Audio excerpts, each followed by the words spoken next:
पुरस्कार वितरण आपला इथं संपन्न होणार आहे। तर या कार्यक्रमाचे प्रास्ताविक करण्यासाठी मी प्राध्यापक डॉक्टर नरेंद्र काटीकर सरांना विनंती करते। साहित्य परिषद पुणे शाखा सोलापूर आणि संत श्री बाबा महाराज आर्वीकर यांचे भक्त यांच्या संयुक्त विद्यमाने आजच्या या संत साहित्य सेवा पुरस्कार प्रसंगी व्यासपीठावरील सर्व मान्यवर, त्याचबरोबर उपस्थित भक्तजन आणि साहित्य रसिक बंधू भगिनींना सर्वप्रथम गुरुपौर्णिमेच्या सर्वांना हार्दिक शुभेच्छा। आपल्या सर्वांमध्ये अस्तित्वात असलेल्या गुरुतत्वाला सादर प्रणाम। संत श्री बाबा महाराज आर्वीकर यांच्या देखील चरणी वंदन अर्पण करतो। व्यासपीठावरील सर्वांप्रती संवेदना तथा गुरुवंदना अपेक्षित करतो।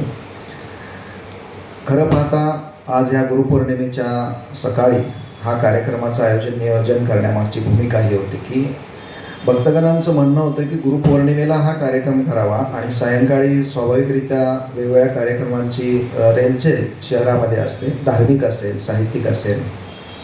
महाराष्ट्र साहित्य परिषद नेहमीच मराठी या एकूण विषयाला वाहिलेली सर्वात जुनी स्थापित झालेली अशी एक संस्था आहे। त्यांना प्रेरित करणं अशा सर्वंकष बाबीचा विचार करून आमच्या कार्यक्रम आणि उपक्रमांचं नियोजन असतं। साहित्य पुरस्काराच्या बाबतीत बोलायचं झालं तर गतवर्षीपासून आमच्या शाखेच्या वर्धापन दिनाच्या निमित्तानं आम्ही आमच्या वतीनं 6 साहित्य पुरस्कार सुरू केलेले आहेत। त्याची अधिक माहिती आमच्या अध्यक्षा देतीलच। हे पाहता काही भक्तजन आमच्या संपर्कात आले आणि त्यांचं म्हणणं असं आलं की मसाप आणि विशेष करून सोलापूर शाखा ही मराठीच्या अनुषंगानं काम करत असताना आमच्या महाराजांच्या प्रती असलेली जी काही भावना आहे त्यांच्या नावाने आम्हाला पुरस्कार द्यायचा आहे आणि त्या पुरस्काराच्या स्वाभाविकरित्या त्याचं जे काही गट ज्याला आपण म्हणतो गट त्यांनी निश्चित केला होता तो संत साहित्य असा केला होता। एकूणच संतांची परंपरा महाराष्ट्राच्या बाबतीत आपल्याला कल्पना आहे। त्यांचे साहित्य विचार साहित्याच्या रूपानं आलेले त्यांचे विचार आध्यात्मिक अंगाने असो, वैचारिक अंगाने असो, उपदेशात्मक असो, सामाजिक अभिसरणाच्या माध्यमातून असो, हे सगळे आपण वाचक या नात्याने त्याचा आनंद घेत असतोच। एकूणच बाबा महाराज असतील किंवा दीपकजी महाराज इथे आहेत, पाटंगणकर साहेब आहेत, त्यांच्या माध्यमातून आपण आज हे सगळ्या गोष्टी ऐकणार आहोतच। येणाऱ्या काळात देखील मसापाचे जे विविध कार्यक्रम उपक्रम आहेत त्यांना आपण सर्वजण उपस्थित राहावं। आपल्याशी आम्ही संपर्क करून वेळोवेळी यांच्या प्रतिमांचं पूजन करायचं आहे। मी सर्वांना विनंती करते।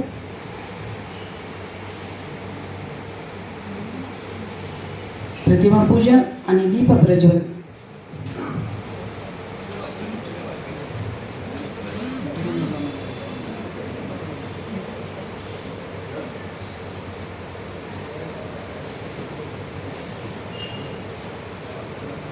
ओम स्वानंद स्वरूप स्थिताय परब्रह्मणे सर्वात्मक गुरुदेवाय नमो नमः।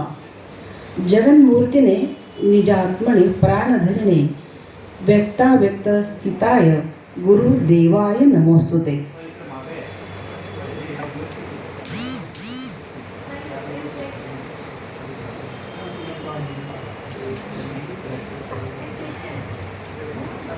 संत बाबा महाराज आर्वीकर यांच्या प्रतिमेचं पूजन आणि दीप प्रज्वलन मान्यवरांच्या हस्ते संपन्न होत आहे।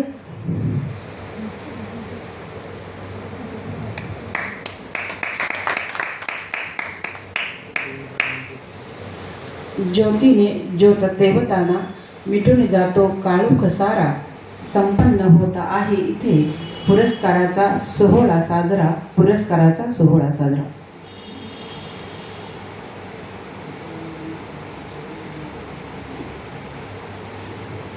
बाबा महाराजांनी असं म्हटलं आहे की आता मी जे 4 ओळी त्यांच्या गुरुदेवांच्या विषयी म्हटल्या की ज्ञानरूप ज्योतिर्मयी स्वानंदाची पहाट उगवावी असा मानस आणि संकल्प या प्रार्थनेतून व्यक्त केला आहे। त्यांचे अत्यंत मौलिक असे विचार मी जेव्हा वाचले त्यावेळेस खरंच मी विचार करण्यासाठी प्रयत्न करणे, उद्योग करत राहणे याचेच नाव साधना आहे। तर अत्यंत सुंदर असे त्यांचे विचार आहेत। कारण गुरुची महती खूप आहे, आपल्याला सर्वांना माहिती आहे। प्रत्येकाच्या जीवनामध्ये पहिली गुरु आई असते, परंतु आपल्याला जीवनाच्या वाटेवर अनेक मार्गातून वाट दाखवणारे असे गुरु असतात। की ज्ञान देणारे, संस्कार मूल्यांची शिकवण देणारे, संकटकाळी मार्ग दाखवणारे, अंधकाराकडून प्रकाशाकडे नेणारे आणि विश्वास संपादन करणारे व निर्भय हो असे म्हणणारे गुरु आपल्याला जीवनाच्या वाटेवरती सर्वांनाच लाभत असतात आणि त्या गुरूंच्या चरणी आपण सतत लीन असतो. तर अशा या गुरु पौर्णिमे दिवशी हा सकाळी अत्यंत सुंदर सोहळा संपन्न होत आहे.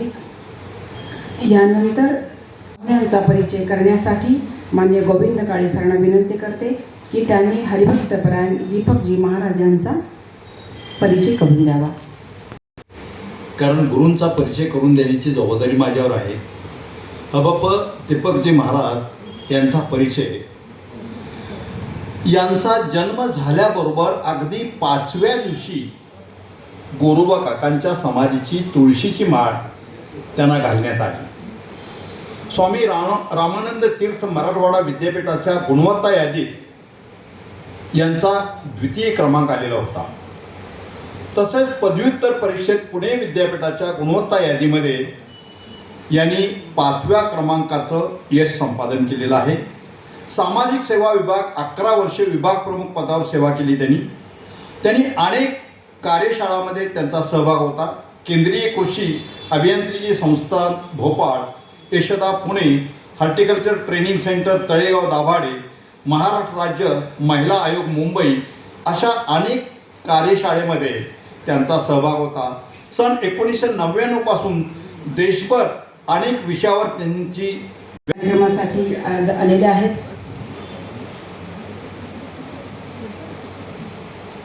तर डॉक्टर रणधीर शिंदे सरांचा परिचय काय करून द्यावा. सगळ्या महाराष्ट्राच्या बाहेर त्यांचा खूप परिचय आहे. एक अत्यंत प्रसिद्ध समीक्षक, लेखक म्हणून त्यांचा खूप नामोल्लेख आहे.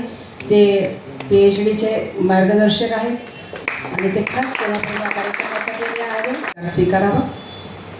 मी काल निशिकांत गुरव सरांना बोलले, पण सर म्हणाले की मला कार्यक्रमाला येता येणार नाही आहे.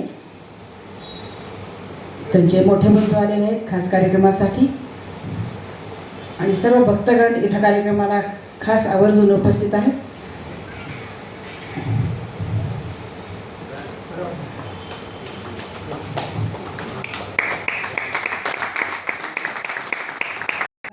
असे मान्य डॉक्टर विद्यासागर पाटणकर सर यांचा परिचय डॉक्टर अर्जुन वटकर सर करून देतील. मी त्यांना विनंती करते.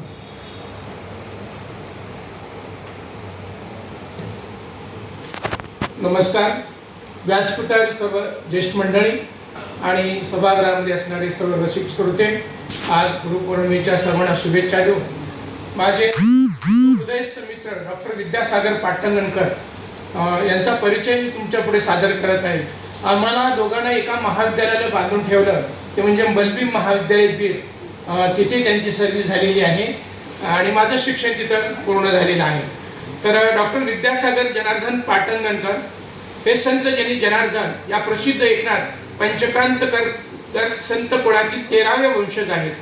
MA PhD मराठी व MA संस्कृत असे त्यांचे शिक्षण असून MA मराठी विषयात विद्यापीठात प्रथम श्रेणीत सर्वप्रथम येऊन कैलासवासी महाजन व कैलासवासी मायदेव पुरस्कार त्यांना मिळाले आहेत. सन 1980 ते 1987 श्री संत दामाजी महाविद्यालय मंगळवेढा सोलापूर येथे व 1987 पासून बलबीम महाविद्यालय बीड येथे ते मराठी विषयाचे प्राध्यापक म्हणून कार्यरत होते. आतापर्यंत त्यांनी 21 विद्यार्थ्यांना PhD साठी मार्गदर्शन करून त्यांना PhD पदवी प्राप्त करून दिलेली आहे. त्यांनी विविध नियतकालिकातून लेखन केले असून डॉक्टर बाबासाहेब आंबेडकर मराठवाडा विद्यापीठात व गुलबर्गा विद्यापीठ गुलबर्गा येथे अभ्यास मंडळाचे सदस्य म्हणूनही काम पाहिलेले आहे. विविध विद्यापीठांच्या अभ्यास परिषदेत त्यांचा सहभाग आहे. त्याचप्रमाणे अनेक ग्रंथांमध्ये संत साहित्य विषयक त्यांचे लेखन प्रकाशित झालेले आहे. त्यांनी अभंगवाणी, ज्ञानेश्वर ते तुकाराम, वेणुसुधा, सगन भाऊच्या लावण्या व पोवाडे, ज्ञानदेव वाणी, ज्ञानेश्वरी अध्याय 9, श्लोक केकावली असे काही ग्रंथ संपादित केलेले आहेत. संत कवयित्रींचा इतिहास हे त्यांचं पुस्तक साहित्य अकादमी नवी दिल्लीने प्रकाशित केलेले आहे. ही कौतुकाची गोष्ट आहे.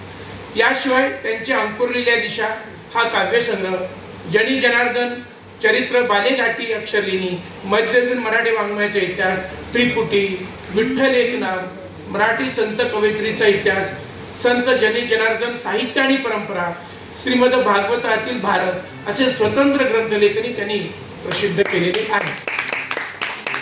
त्यांनी विविध ठिकाणी अनेक भाषणे दिलेली आहेत. त्याचप्रमाणे औरंगाबाद, परभणी, बीड या आकाशवाणी केंद्रावरही सातत्याने त्यांची अनेक व्याख्याने झालेली आपणास ऐकायला मिळालेली आहे. सुफी संप्रदायाचे सांस्कृतिक योगदान हा एक वेगळा विषय त्यांनी हाताळलेला आपल्याला दिसतो. या विषयावर UGC नवी दिल्ली येथे एक बृहत प्रकल्प सादर केलेला आहे त्यांनी. त्याचप्रमाणे अखिल भारतीय मराठी साहित्य संमेलनात परळी, कराड, नाशिक, सासवड येथे परिसंवादात सहभाग घेतलेला आहे. मानवत, परळी, कंधार, जालना, माजलगाव अशा विविध ठिकाणी झालेल्या साहित्य संमेलनातही त्यांचा सहभाग होता. महाराष्ट्र साहित्य परिषदेच्या नेकनूर येथे झालेल्या जिल्हा साहित्य संमेलनाचे त्यांना अध्यक्षपदही मिळालेले होते. त्यांना डॉक्टर बाबासाहेब आंबेडकर मराठवाडा विद्यापीठ द्वारा आदर्श शिक्षक पुरस्कार प्राप्त झालेला आहे.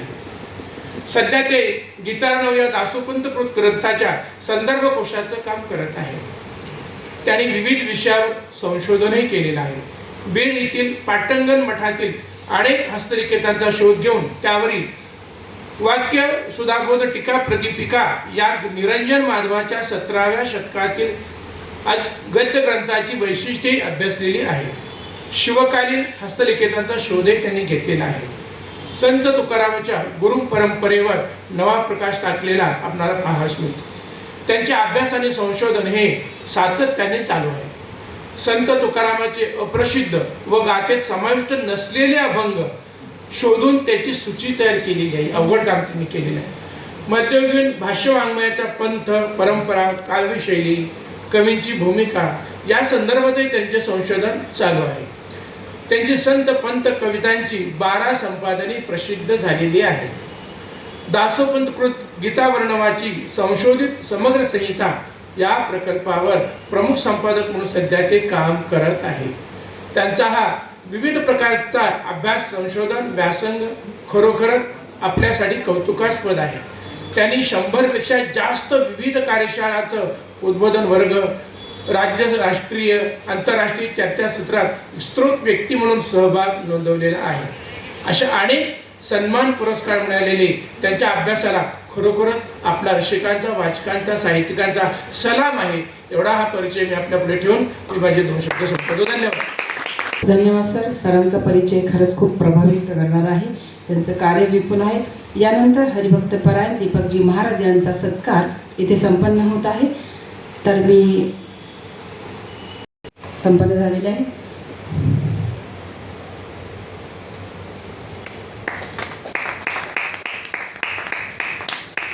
दीपकजी महाराजांच्या बद्दल पण काय बोलावं, कारण त्यांचा स्नेह माझ्या माहेरच्या कुटुंबाशी आहे. माझे मोठे यांचा सत्कार हा होत आहे माननीय दीपकजी महाराज यांच्या हस्ते. की मी विनंती करते की हा पुरस्कार आपण त्यांना प्रदान करण्यात यावा. या पुरस्काराचं स्वरूप आहे 11,000 रोख, सन्मानचिन्ह, शाल आणि बुके.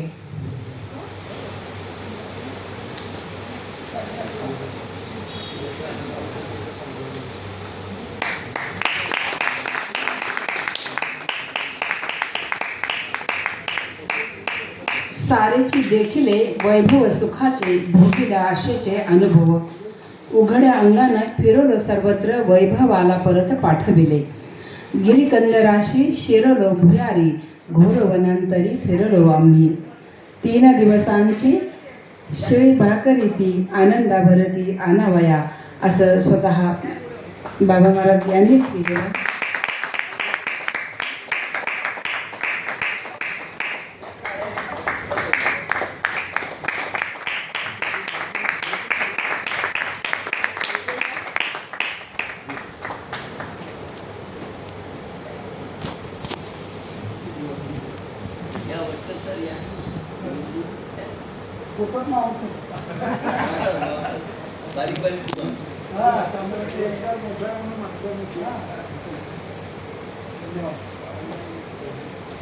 आम्हाला अत्यंत आनंद होत आहे. 2 मान्यवर, 2 संत साहित्याचे अभ्यासक एका व्यासपीठावरती या संत सेवा पुरस्काराच्या निमित्तानं आलेले आहेत. सरांचं आपण परत एकदा सर्वांनी मनपूर्वक अभिनंदन करूया की टाळ्यांच्या गजरामध्ये खूप आनंद, अत्यंत प्रसन्न असं वातावरण आज आपल्याला इथे सकाळी मिळालेलं आहे. खरं तर हा सोहळा संपन्न होत आहे यासाठी इथं सभागृहामध्ये उपस्थित माननीय अरविंद जोशी सर आलेले आहेत, शिवाजीराव देशमुख सर आहेत, पद्माकर कुलकर्णी सर आहेत आणि प्रकाश जडे सर की ज्यांचे मित्र मी जडे सरांना म्हटलं की सर तुम्ही कार्यक्रमाला यावर का नक्की. सर म्हणाले मग मी नक्की येणार म्हणाले की माझे ते परम मित्र आहेत त्यासाठी मी कार्यक्रमाला इथे रेखा जडे मॅडम आहेत आणि आपल्या सर्वांचं मी मनपूर्वक स्वागत करते.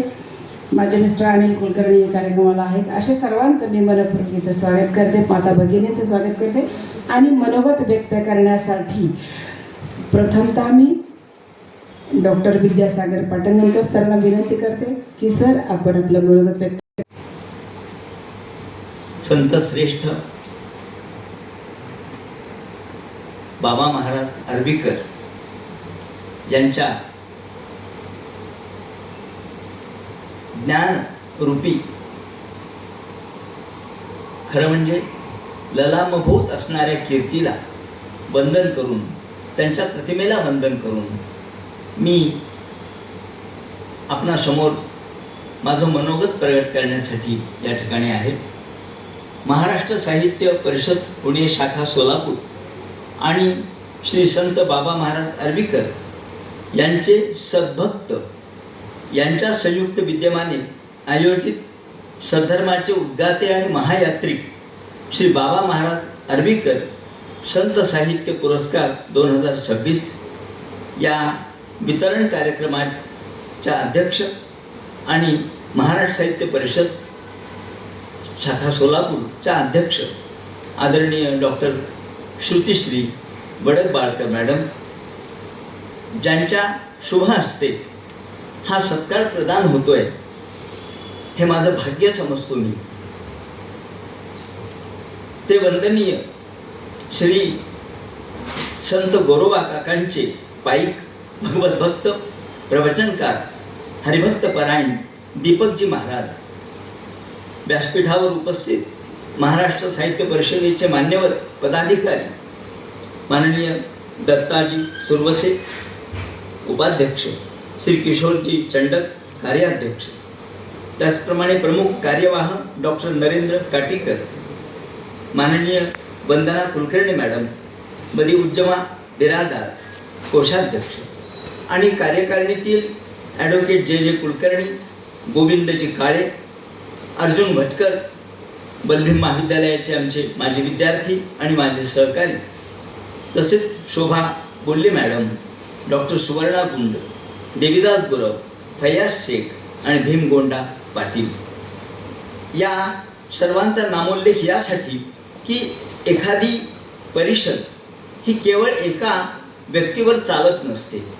सर्वांचा त्यामध्ये परिपूर्ण सहभाग असल्याशिवाय कोणतीच साहित्य संस्था ही पुढे जात नसते आणि ही पुढे जाण्यासाठी सुद्धा अध्यक्ष तिचा क्षमतेचा असावा लागतो. मी अनेकदा मॅडमचं नाव वेगवेगळ्या पुस्तकाच्या निमित्ताने वाचलेलंच आहे आणि सातत्याने त्या कार्य करत असतात.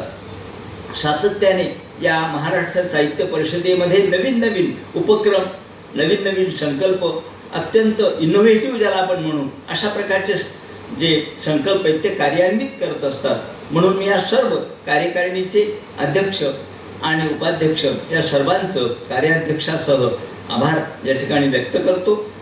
कारण संत साहित्य पुरस्कार हा संत श्रेष्ठ बाबा महाराज आर्वीकर यांच्या नावाने प्राप्त होणारा हा प्रथम पुरस्कार.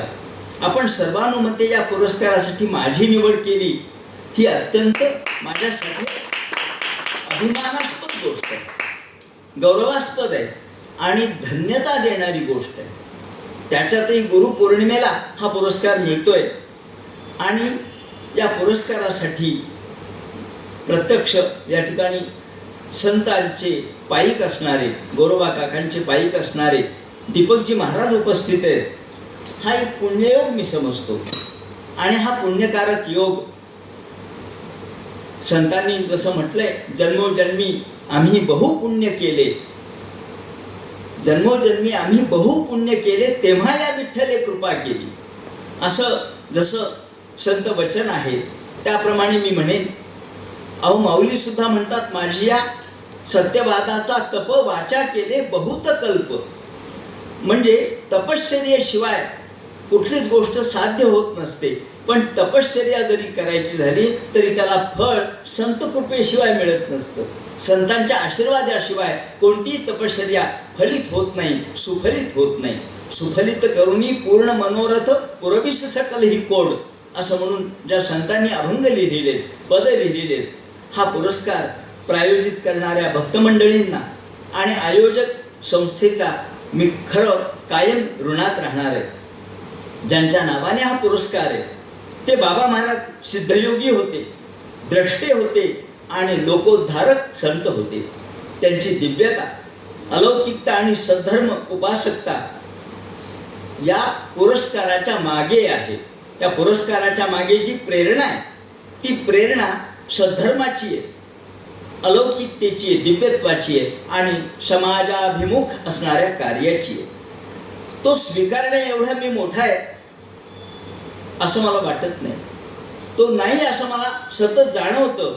त्याची जाणीव माझ्या अंतर्मनाला स्पर्शून गेली. ज्यांची प्रज्ञा आणि प्रतिभा, ज्या बाबा महाराजांची प्रज्ञा आणि प्रतिभा ज्ञानेश्वरीच्या भाष्यातून शब्दातून प्रगटते.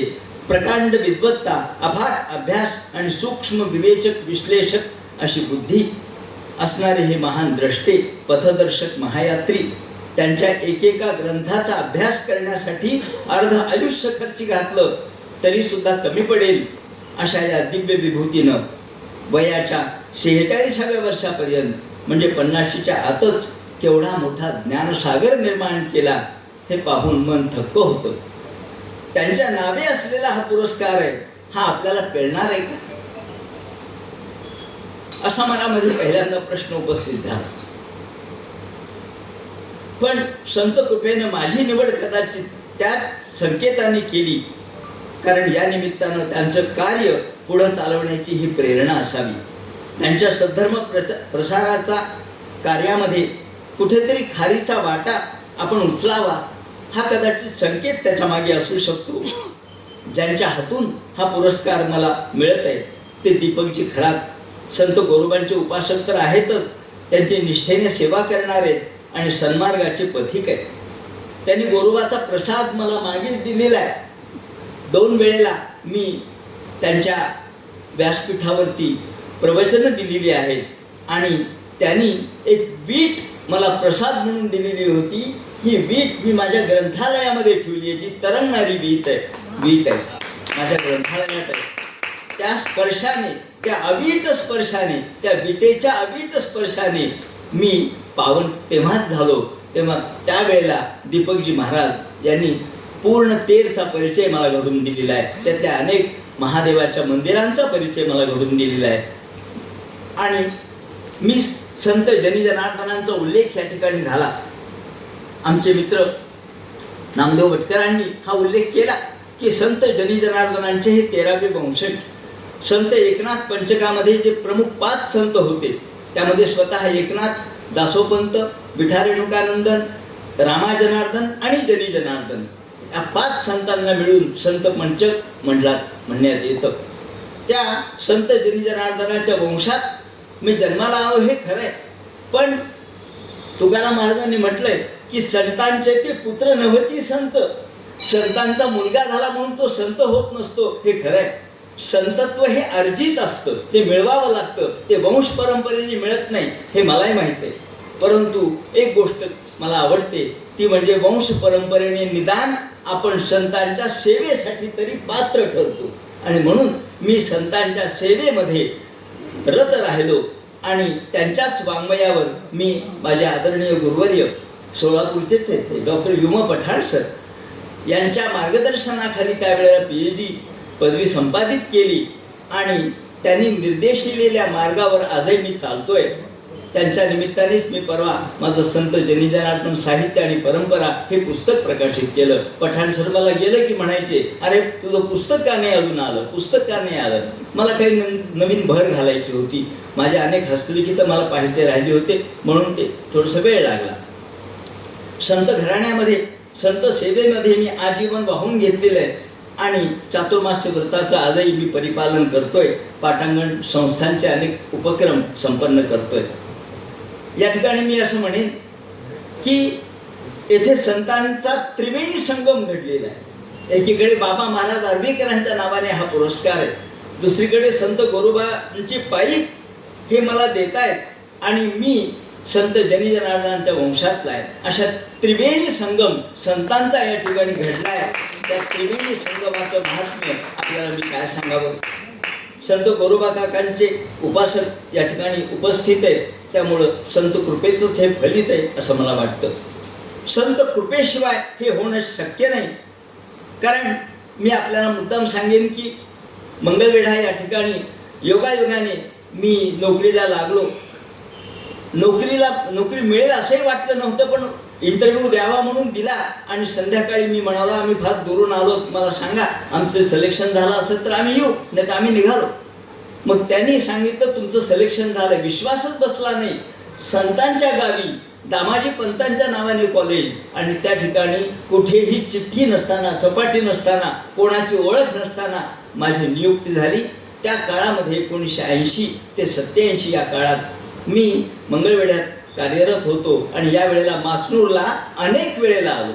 कधी आम्ही शिबिरं घेतली म्हणून आलो, NSS शिबिरं घेतली म्हणून आलो, कधी दर्शनासाठी म्हणून आलो, कधी महादेवाच्या दर्शनासाठी तर कधी महाराजांच्या दर्शनासाठी, कधी प्रवचन ऐकण्यासाठी. गोडबोले म्हणून त्या ठिकाणी होते, ते प्रवचन देत असत. आणि या निमित्तानं महाराजांच्या समाधीचं दर्शन अनेक वेळेला मी घेत गेलेलो आहे. त्यावेळेला महाराजांच्या मातुश्री वृद्ध होत्या, त्यांचंही दर्शन मी त्या निमित्ताने घेत असे.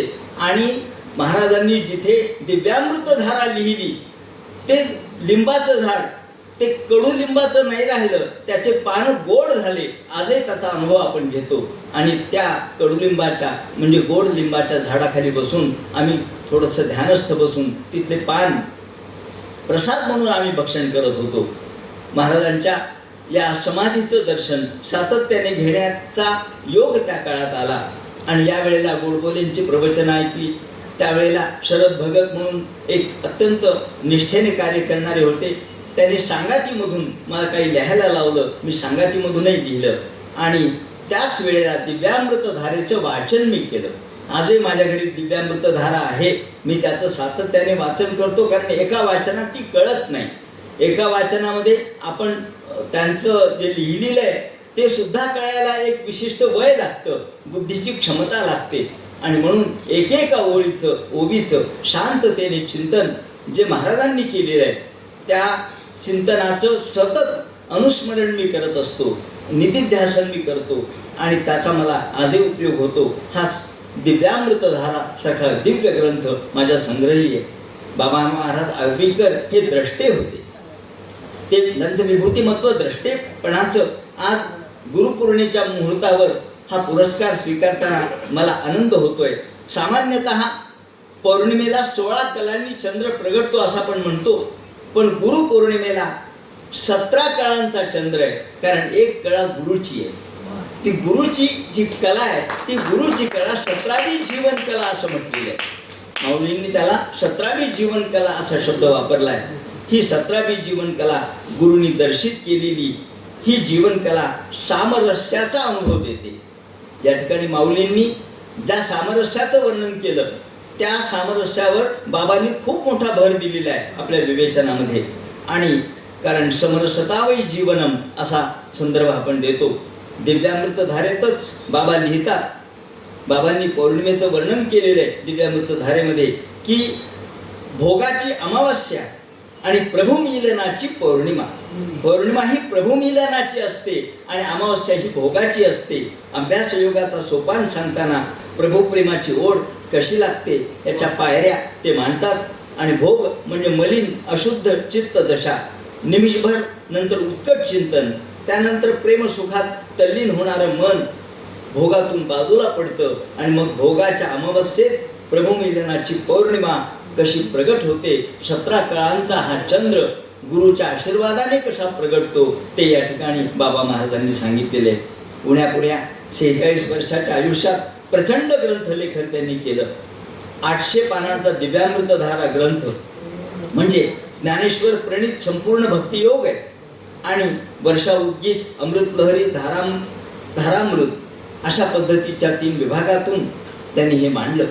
प्रार्थना, प्रभात, मनोपदेश, साधना संहिता, प्रभात पाठ, आचार संहिता, कितीतरी ग्रंथ, नवविधा, भक्तिदर्शन, ब्रह्मवाणी, संत धर्म उपासना, गीता प्रबोध, सेवादीप इत्यादी 9 ग्रंथ पुढचे त्यांनी लिहिलेले. त्यातले पुढचे किती प्रकाशित झाले मला माहीत नाही, परंतु माझ्याकडे जे दिव्यामृत धारेचं पुस्तक आहे, ग्रंथ आहे, त्याच्या मागे अप्रकाशित म्हणून काही या 9 ग्रंथांचा उल्लेख केलेला आहे. विश्वाला बोध आणि आत्मदर्शन हे 2 नावं जर आपण बघितले तर लक्षात येईल की महाराजांची भूमिका विश्वप्रेमाची होती. विश्वाला विश्व स्वधर्म सूर्ये पाहो हे जे माऊलींनी म्हटलंय ती भूमिका बाबांनी घेतली. आणि त्यांनी संत, खरं म्हणजे संत काय करतात ते सत्याचे उपासक असतात.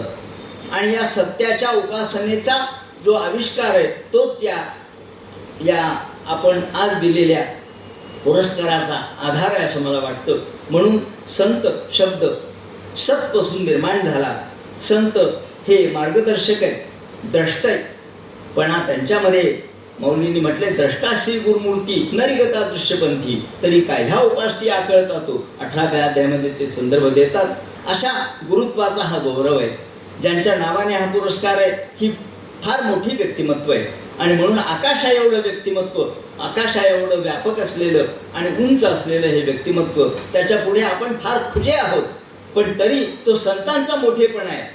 कारण संत हे सामान्य माणसाला सुद्धा उद्धरून नेतात. आणि म्हणून मी म्हणेन की त्यांच्या नावाने मिळालेला पुरस्कार माझा उद्धारक ठरू शकतो. कारण आपण किती लहान असलो तरी संत आपल्याला कडेवर घेतात आणि म्हणून उंच करतात, आपल्याला उचलून घेतात. आणि ही जी संतांची कृती आहे ती कदाचित त्यांच्या प्रेमाचं प्रतीक असते, लढिवाळपणाचं प्रतीक असते. आणि म्हणून मी म्हणेन की मी लहान आहे पण मी संतांच्या सेवेमध्ये रजकण रूपाने त्यांचं या ठिकाणी अभिवादन करत असल्यामुळं कदाचित संतांनी मला हा पुरस्कार दिलेला असेल. संत ज्ञानेश्वरांच्या 12व्या अध्यायावर जे गद्यभाष्य त्यांनी लिहिलं त्यातले संदर्भ जर आपण पाहिले तर वेद, उपनिषद, भाष्य, पुराण, सूत्र, महाकाव्य, आर्षकाव्य, इंग्रजी, हिंदी, आयुर्वेद, न्याय, पातंजल, दर्शन, स्मृती ग्रंथ कितीतरी ग्रंथांचा संदर्भ त्यांनी ठाई ठाई दिलेला आहे. आणि हे आपण वाचू शकत नाही, पण जेव्हा त्यांच्या संदर्भात आपण वाचायला लागतो, त्यांनी लिहिलेले सगळे ग्रंथातले उल्लेख वाचायला लागतो, तेव्हा कळतं की बाबांनी किती अभ्यास केला. इतक्या लहान वयामध्ये एवढा अभ्यास करून आपल्या समोर एक सुंदर अशा प्रकारचं 12व्या अध्यायाचं विवरण ठेवलं. ज्ञानेश्वरांच्या भाष्यकाराते वाट पुसतू या मुद्द्यावर अनेक लोक वेगवेगळ्या पद्धतीने मांडत असतात. भाष्यकार कोणते? शंकराचार्याच्या संदर्भात म्हटलंय का ज्ञानेश्वरांनी, का गोरक्षनाथाच्याबद्दल म्हटलंय? पण बाबा महाराज या वादविवादात शिरतच नाही. कारण ज्ञानेश्वरीच्या ओवीचा अर्थ देताना वेदातील ऋचा त्यांनी अपेक्षिलेली आहे. ते म्हणतात ज्ञानेश्वर किंवा ज्ञानेश्वरी म्हणजे वेदाची पुनरावृत्ती आहे. वेदामध्ये ज्या ज्या ऋचा आहेत त्या ऋचांचा अनुवादच ज्ञानेश्वरीत आहे अशी बाबांची भूमिका आहे. अस्तुगिरीच्या उपकंठी या ओवीवरचं भाष्य त्यासाठी तुम्ही वाचा, आपल्या लक्षात येईल की अस्तुगिरीचा उपकंठी म्हणत असताना ते म्हणतात क्षितिजाच्या तिथे आपली दृष्टी थांबते. आपण म्हणतो हो थांबते. बाबा असं म्हणतात क्षितिजाच्या तिथे आपली दृष्टी थांबते म्हणजे आपली बुद्धी जिथे संपते तिथून ज्ञानेश्वरी सुरू होते. आपल्या बुद्धीचा जो पसार आहे किंवा आपल्या बुद्धीची जी शक्ती आहे ती जिथं थांबते तिथे ज्ञानदेवांची प्रतिभा सुरू होते. म्हणून आपण इंग्रजीत म्हणतो नेहमी where science ends metaphysics starts. जिथे सायन्स थांबतं तिथे मेटाफिजिक्स सुरू होतं. तेव्हा आपल्या दृष्टीच्या पलीकडे असणाऱ्या गोष्टीचा आविष्कार त्यांनी या ओवीच्या निमित्ताने केलेला आहे. त्याचप्रमाणे पातंजल योगदर्शनापेक्षा ज्ञानेश्वरांचं योगदर्शन कुठं वेगळं आहे हे त्यांनी ज्ञानेशांच्या योगमध्ये सांगितलं आहे, पूर्व मार्ग आणि पश्चिम मार्गाच्या संदर्भात. त्याचप्रमाणे कर्मयोगाचा उल्लेख केलेला आहे. आणि देहपातानंतरची मुक्ती ही संतांना सुद्धा मान्य नाहीये. आणि म्हणून मला असं वाटतं की संत हे समाजाचे उपासक असतात. तयाही कार्य करणे उरले असे लोकालागी. सगळं संपलं, आता तुम्ही मुक्तीचे पात्र झालात, पण मुक्ती ते परवसर म्हणती. मुक्तीला सुद्धा बाजूला सारून समाजकार्य करणारे ते खरे संत असतात. आणि म्हणून अशा संतांचा म्हणजे ज्ञानेश्वराधिक सर्व संत, बाबा महाराज सुद्धा याच पथावर चालणारे एक महान द्रष्टे होते. जीवनमुक्ती ही त्यांनी अपेक्षिलेली होती. अलौकिकानो व्हावे लोकाप्रती. लोकोद्धार आणि समाजोद्धार ही तळमळ त्यांची होती. म्हणून लोकशिक्षक या ठिकाणी ही भूमिका आपल्याला बाबा महाराजांची दिसते. ते दिशा देणारे संत आहेत. मार्गाधारे वर्तावे विश्व हे मोहोरे लावावे, त्याप्रमाणे ही सगळी भूमिका त्यांच्या प्रत्येक शब्दाशब्दातून प्रगटते. असे हे महान विभूतिमत्व त्यांच्या नावाने पुरस्कार ठेवणं हे सुद्धा मला असं वाटतं की खरोखर ज्या आयोजकांनी यांच्या नावाने पुरस्कार ठेवला त्यांचं मी खरोखर कौतुक करतो, मनापासून कौतुक करतो. आणि आयोजक संस्थेचं देखील कौतुक करतो. अशा अनुभवी संतांची चरणधूळ कपाळी लावण्याचं भाग्य मला मिळालं आणि हा पुरस्कार स्वीकारण्याचं भाग्य मला मिळालं.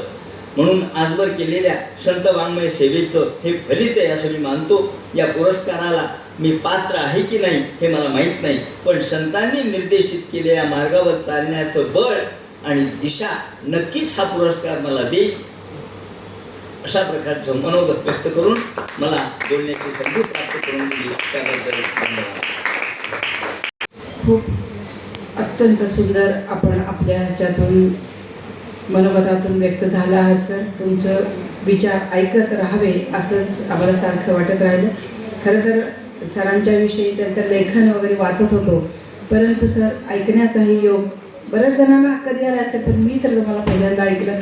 परंतु अत्यंत छान आपण एक जीवनाच्या वाटेवरती हा जो आर्वीकर महाराजांचा पुरस्कार आपल्याला प्राप्त झाला आणि त्यामुळे आपलं जीवन कृतार्थ झालं असं तुम्हाला वाटतंय, तो आनंद तुमच्या एकूणच आपल्या बोलण्यातून आम्हाला जाणवला. खूप खूप धन्यवाद सर.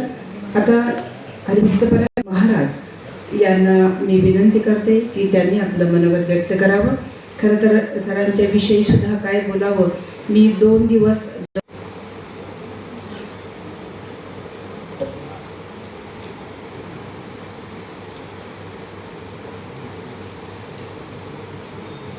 वैराग्य महामेरू संत परीक्षक श्री गोरोबा काका, महाराष्ट्राच्या मातीचा प्राण मौली ज्ञानोबाराय, आम्हा सर्वांचा स्वाभिमान जगद्गुरु तुकोबाराय, ज्यांच्या नावाने हा पुरस्कार या ठिकाणी दिला गेला, ते सद्धर्माचे उद्गाते महायात्रिक संत श्री बाबा महाराज आर्वीकर, आदरणीय व्यासपीठ, साधारणपणे 2-1 वेळा इथे त्या सर्व सन्माननीय सदस्यांचा उल्लेख झालेला आहे. आणि मी कार्यक्रमाच्या उत्तरार्धामध्ये बोलतो आहे म्हणून तो वेळ थोडासा त्यांची क्षमा मागून मी कमी करतो. आपल्या सर्वांच्या विषयानं माझ्या मनामध्ये नितांत आदर आहे एवढाच उल्लेख करतो.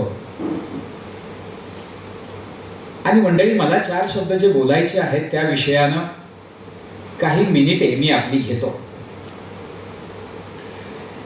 सगळ्यांना सुरुवातीलाच मी आश्वस्त करतो की मी आत्ता म्हटल्याप्रमाणे कार्यक्रमाच्या उत्तरार्धात मी बोलायला उभं राहिलोय.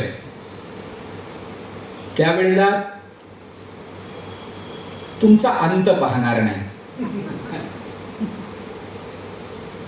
महाराज मंडळींना साधारणपणे कीर्तन म्हटलं की 2 तासाची सवय असते आणि कथा म्हटलं की 3 तासाची सवय असते. पण असं होणार नाही याची दक्षता घेऊन बोलतो. एक वक्ता बोलायला उभा राहिला, म्हणे एवढा वेळ बोलला की पाठीमागचं आपल्या तालमीतलं एक पोरगच पुढं आलं. तो वक्ता म्हटला, अरे बाबा तू का? म्हणले तुमच्यासाठी नाही आलो, तुम्हाला इथं बोलायला बोलावलंय कुणी त्यांचं नाव सांगा. म्हणजे मला ज्यांनी बोलावलंय त्यांच्यावरती अशी कुठली स्थिती येईल इथपर्यंत मी नक्की बोलणार नाही. मी माझं स्वतःचं सुद्धा हे भाग्य मानतो की या कार्यक्रमाला मला उपस्थित राहता आलं. अलीकडचा कालावधी पाहिल्यानंतर महाराष्ट्र आणि महाराष्ट्राच्या बाहेरच्या 5-7 राज्यांमध्ये जिथे जाण्याचा संबंध येतो तिथं श्रोत्यांचा समुदाय खूप भव्य अशा स्वरूपाने समोर असतो. पण इथे गर्दीपेक्षा दर्दी आहेत याची मला जाणीव आहे. तुम्ही ज्या अंतःकरणापासून तुमचं अवधान समोर देऊन आहात ते माझ्या डोळ्यांना दिसल्या वाचून राहिलेलं नाही. खरं तर या कार्यक्रमाच्या निमित्तानं वंदनाताईंचा एक फोन मला सुरुवातीला झाला, त्यानंतर डॉक्टर श्रुतीताईंचा फोन झाला. सुरुवातीला थोडेसे आडेवेडे घेतले, कारण आज गुरुपौर्णिमेचा दिवस, तेरमध्ये भेटायला येणाऱ्यांची संख्याही थोडीशी असते आणि आज नेमकं लातूर शहरामध्ये मला पुन्हा एका छोट्या कार्यक्रमामुळे जायचं. पण ज्या वेळेला डॉक्टर श्रुतीताईंनी मला या कार्यक्रमाचं स्वरूप सांगितलं त्यावेळेला मात्र मला या कार्यक्रमाला येण्या वाचून गत्यंतर उरलं नाही. एक सात्विक असा दबाव माझ्यावरती आला असं जरी आपण म्हटलं तरी ते वावगं ठरणार नाही. ज्यांना हा पुरस्कार आज प्रदान केला गेला त्यांच्या विषयानं मला या क्षणी काय बोलावं खरं तर हे कळत नाहीये. त्यांचा माझा ऋणानुबंध त्यांनी बोलून दाखवलाय. स्वतःचं मोठेपण ते कधीच सांगणार नाहीत. पुरस्काराचे सोहळे किंवा साहित्यिक उपक्रम आज इतके सहज राहिले नाहीत. ते आयोजन करणं सुद्धा सोपं नाही. पण साधारणपणे 7 वर्ष आम्ही गोरोबा काकांच्या मातीमध्ये हा अनुभव घेतलाय. एक राज्यस्तरीय पुरस्कार तेरमधून दिला जात होता आणि मंडळी त्या पुरस्काराच्या परीक्षण समितीवरती सर कार्यरत असायचे. आणि मी अत्यंत प्रामाणिकपणे बोलतो, परीक्षण कार्य जे 5-7 वर्ष सरांनी केलं, मानधन म्हणून 1 रुपया सुद्धा कधी आम्हाला त्यांना देता आला नाही. आणि ते तेवढ्याच सद्भावनेनं मी संतांची सेवा करतो आहे या भावनेनं त्या कार्यामध्ये सातत्यानं असायचे. प्रतिवर्षी आनंदानं त्या कार्याचा ते स्वीकार करायचे आणि वेळेमध्ये ते काम पूर्ण करून द्यायचे. तिकडचं थोडंसं बाजूला ठेवू, इथं कार्यक्रमाला उपस्थित झाल्यानंतर आपण सगळ्यांनी हे दृश्य पाहिलंय. तसा विचार केल्यावर वयानं माझ्यापेक्षा ते मोठे आहेत, वयानं मी त्यांच्यापेक्षा लहान आहे. पण असं असताना सुद्धा ज्या वेळेला इथं मी प्रवेश केला तेव्हाही आणि मध्ये आल्यानंतरही त्याने अगदी वाकून नमस्कार करण्याचा तो भाव अंतःकरणातला समोर सहजपणे तो प्रकट झाला. संतांच्या वैष्णव परंपरेमध्ये सगळे एकमेकांना वाकून नमस्कार करतात. हा नमस्कार कुण्या व्यक्तीला नसतोच मुळी. तो नमस्कार असतो त्या व्यक्तीमधलं जे चैतन्य आहे त्या चैतन्याला, त्या व्यक्तीमधलं ईश्वरी चेतनेची जी ज्योत आहे त्या ज्योतीला तो नमस्कार असतो. पण जिथं अभ्यासक, विद्वान, तज्ज्ञ असे शब्द येतात ना, अलीकडं तिथं ही नम्रता थोडीशी कमी झाली आहे असं वाटतं, थोडीशी कमी झालंय असं वाटतं. आणि संस्कारामध्ये अत्यंत महत्वाची गोष्ट आहे आमच्या अंतःकरणात असलेला विनय, आमच्या अंतःकरणात असलेला विनय. ओशोंच्या कुठल्या तरी पुस्तकात कदाचित हे छोटंसं उदाहरण मी वाचलंय. असं म्हणतात की एक चीनी संत, त्याचं प्राणोत्क्रमण होत होतं, ते मरत होता. जवळच्या सगळ्या शिष्यांना त्याने समीप बोलावलं आणि म्हटले, बाबांनो मी जातोय, जात असताना 2-3 शब्दामध्ये तुम्हाला कमीत कमी उगी जाता जाता काहीतरी सांगावं असं मला वाटलं म्हणून बोलून जातोय. माझ्याकडून एवढे वर्ष शिकलात, त्यातलं सगळं लक्षात नाही राहिलं तरी एवढं एक गोष्ट लक्षात ठेवा रे, आयुष्यामध्ये पुढे जगत असताना आपल्या अंतःकरणात नम्रतेचा दिवा सदैव प्रज्वलित असू द्या. आणि हे सांगताना त्यांनी आपल्या शरीरातलीच एक छोटस उदाहरण सांगितलं. म्हटले बघा ना, आपल्या तोंडामध्ये दात आहेत आणि जीभ आहे. दात कठोर आहेत, टणक आहेत, वाकण्याचा संबंध नाही. तर जन्मता क्षणी दात नसतात, नंतर येतात. कठोर आहेत ना, आणि मरेपर्यंत शेवटापर्यंत ते साथ देत नाहीत, अगोदरच पडतात, अगोदरच संपून जातात. पण तीच आपल्या तोंडामध्ये असलेली जीभ, ती लवते, ती वाकते, तिच्यात नम्रता आहे. जन्म घेतल्या क्षणी आपल्या तोंडामध्ये ती असते आणि शेवटपर्यंत ती सोबत करते. नम्रता एवढी महत्वाची आहे. रवींद्रनाथ टागोरांची एक कविता आहे, ते माठ आणि झाकणीचा संवाद लिहितात. माठ आणि झाकणी एकमेकांशी बोलतायत. झाकणी जी त्या माठावर ठेवलेली आहे, ती झाकणी त्या माठाला म्हणाली, माठ दादा, तुझ्या पोटामध्ये एवढं पाणी आहे रे, मला थोडस दे ना, थोडस. तो माठ म्हणाला, अगं झाकणी ताई, मला सुद्धा तुला पाणी द्यावं वाटतं, पण मला देता येत नाही, कारण तू बसलीयस माझ्या डोक्यावर बसलीयस. तुला पाणी हवंय ना, डोक्यावरून खाली उतर, माझ्या खालच्या बाजूला ये, मग मागण्याची गरज भासणार नाही. माझ्यातून झिरपणारं पाणी आपोआप तुझ्याकडे येत जाईल. नम्रता महत्वाची आहे. पाऊस पडला, पावसाळा सुरू आहे, आणि पाऊस पडल्यावर टेकड्या भरल्या असं नाही दिसणार आम्हाला. टेकड्या भरणार नाहीत कधीच, त्याच्यावरून पाणी आपोआप खाली वाहत जाईल. पण त्याच टेकड्याच्या खालच्या बाजूला असलेले लहान लहान खड्डे सुद्धा भरतात रे. खालच्या बाजूला आहेत, टेकड्यांचा ताठपणा नाही, स्वीकारण्याची वृत्ती आहे. आपोआप सहजपणे येईल. मी ज्या वेळेला मला या ठिकाणाहून फोन आला की पुरस्कार डॉक्टर पाटंगणकर सरांना दिला जातोय, त्यावेळेला एका संतांच्या साक्षीनं बोलतो मंडळी, मी त्याच क्षणी हे म्हणालो होतो की आपण अत्यंत सार्थ निवड केलेली आहे.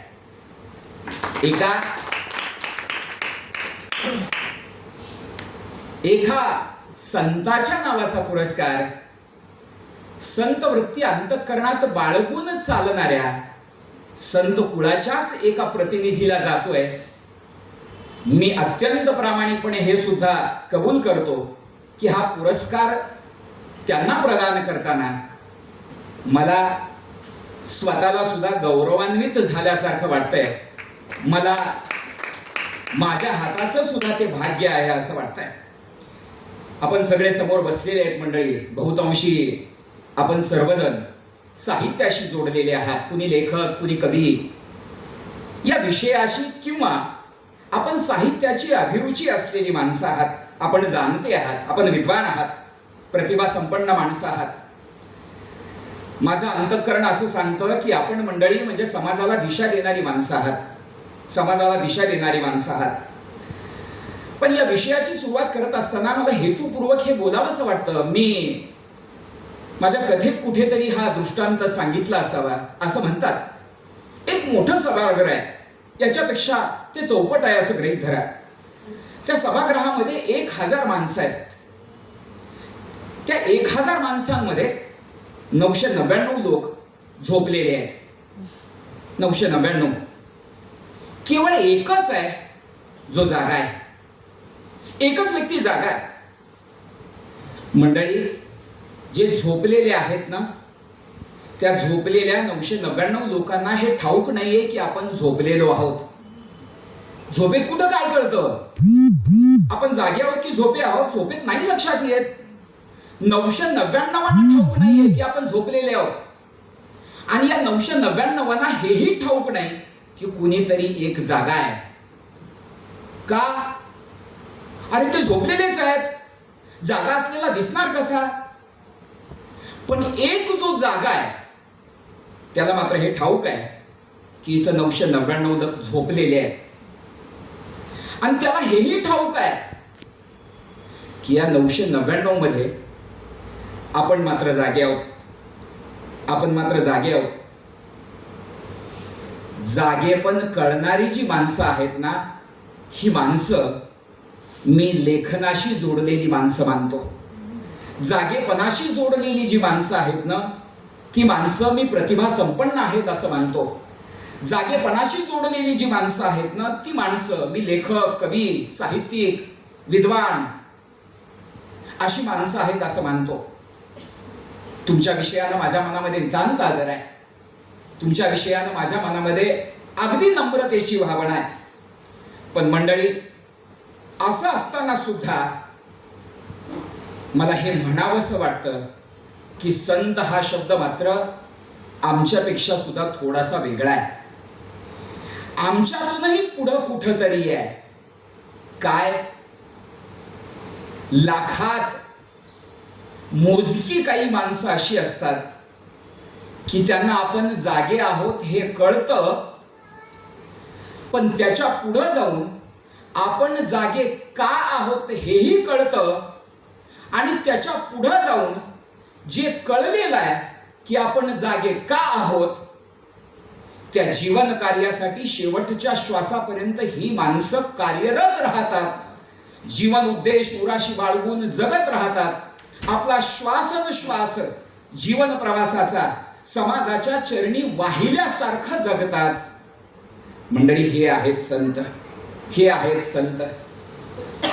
जागेपणा कळणं आणि त्यातून शेवटच्या श्वासापर्यंत काहीतरी समाजाच्या हितासाठी करणं हा भाग संतत्वाकडे घेऊन जाणारा असतो. त्यांच्या करण्यामध्ये व्यक्तिगत हेतू कोणताही नाही. आमच्या करण्यामध्ये असू शकतो, आम्हा महाराज मंडळींच्या सुद्धा असू शकतो. त्यांच्या करण्यामध्ये व्यक्तिगत स्वार्थ कदापि असणार नाही. आमचा असू शकतो. त्यांचं समाजाच्या हितासाठीचं जे जगणं, वागणं, बोलणं, लिहिणं जेवढं काही आहे ते केवळ निर्हेतुक कळवळा म्हणून असेल. आमचं तसं असेलच असं नाही. त्याच्यामध्ये केवळ तळमळ असेल, माणसाविषयीची तळमळ. जी तळमळ त्यांना स्वस्थ बसू देत नाही, त्या तळमळीतून ते करत राहतात. याचं नाव संतत्व. याचं नाव संतत्व. अलीकडं संतत्वाला माणसं एका चौकटीत बघू लागली आहेत. नाही रे, अंगावरती भगव वस्त्र असणं, गळ्यामध्ये खूप माळा असणं, चेहऱ्यावरती भाळावरती अनेक गंधमुद्रा असणं म्हणजे संतत्व नाहीये. ही त्या मार्गाने जाण्याची प्राथमिक संस्कार लावण्यासाठीची प्रक्रिया असू शकते, पण संतत्व नाही. माळेचा आणि संतत्वाचा काहीही संबंध नाही. तसा जर असता तर गोरोबा काका कदाचित म्हणाले नसते का असं याच बहु घालशील माळ, तूच येणेविन काय काज. अरे अंतरीचा करुणा दीपक प्रज्वलित झाला पाहिजे, त्याचा संबंध संतत्वाशी, केवळ माळेचा नाही. जर फक्त वेशाचाच संबंध असता की भगवी वस्त्र अंगावरती परिधान केलेला संत, तर कदाचित मुक्ताईजी आम्हाला वरी भगवा झाला नामे, अंतरी वश केला कामे, त्यासी म्हणू नये साधू, जगी विटंबना बाधू. अरे साधुत्वाची ही विटंबना आहे. केवळ भगवा वस्त्र अंगावरती परिधान केलं म्हणून संत असं जर म्हणत असाल तर चुकताय.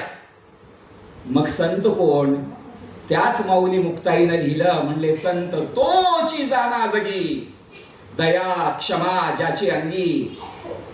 ज्याच्यामध्ये दया आणि क्षमा अंतरणात नित्य वास करते त्याचं नाव संत. त्याचं नाव संत.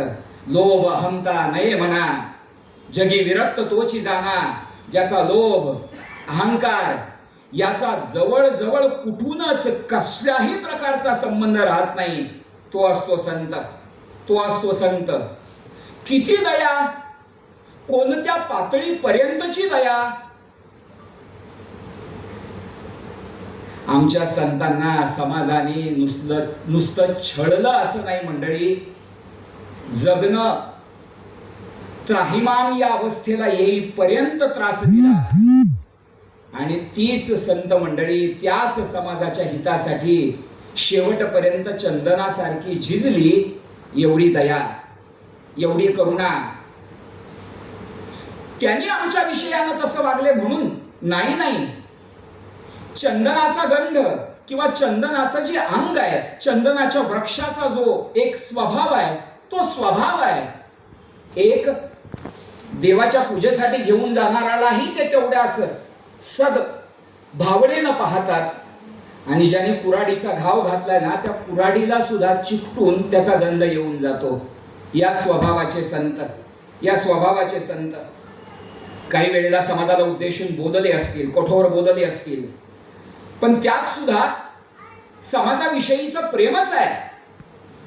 देतो तीक्ष्ण उत्तरे, पण का? पुढे व्हावयासी बरे. बोललो म्हटले, तीक्ष्ण बोललो, कठोर बोललो, टोचेल असं बोललो, पण ते बोललो ते माझ्या व्यक्तिगत कुठल्या कारणाने नाही. बोललो ते तुमचं बरं व्हावं वाटतं रे, कळवळा वाटतो, त्या कारणानं बोलावंसं मला लागलं. आयुष्याच्या शेवटच्या श्वासापर्यंत बोलत राहिले. आणि एवढं सांगून सुद्धा समाज ऐकत नाही असं ज्या वेळेला वाटलं, त्यावेळेला उद्वेगानं तुका म्हणे मेलो सांगता सांगता, हेही लिहिलं.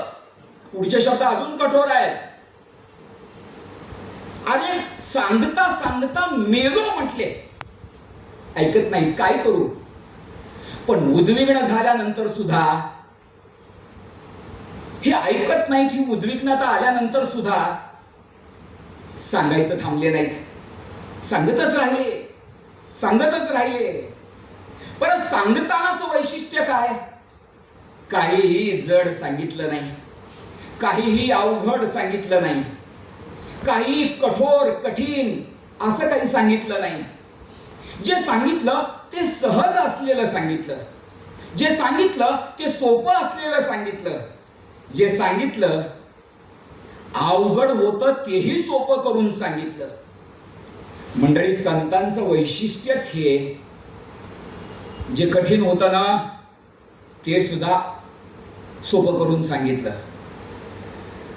आणि आम्हा महाराज मंडळींचं, विद्वानांचं हेच वैशिष्ट्य उलट करायचं. जे संतांनी सांगितलंय ना सोपं करून, ते आम्ही थोडंसं अवघड करून सांगतो. त्याशिवाय आमची विद्वत्ता कशी दिसणार? त्यांचा स्वभाव जे कठीण आहे ते सोपं करून सांगण्याचा, आमचा स्वभाव त्याने सोपं केलेलं रे. आम्ही आकारण त्याला कठीण करत बसतो. सांगत राहिले सोपं सोपं. आमच्या सगळ्या परंपरांमधली क्लिष्टता काढून टाकली. आमच्या धर्मातला जो क्लिष्ट, तांत्रिक, अवघड झालेला भाग आहे त्यालाही सोपं करण्याचा प्रयत्न केला. संतांनी धर्म सुद्धा सोपा करून आमच्या समोर ठेवला रे. तो सुद्धा जो थोडासा जड झाला होता, अवघड झाला होता, कठीण झाला होता ना, त्याला आमच्या पातळीवर आणून ठेवलं.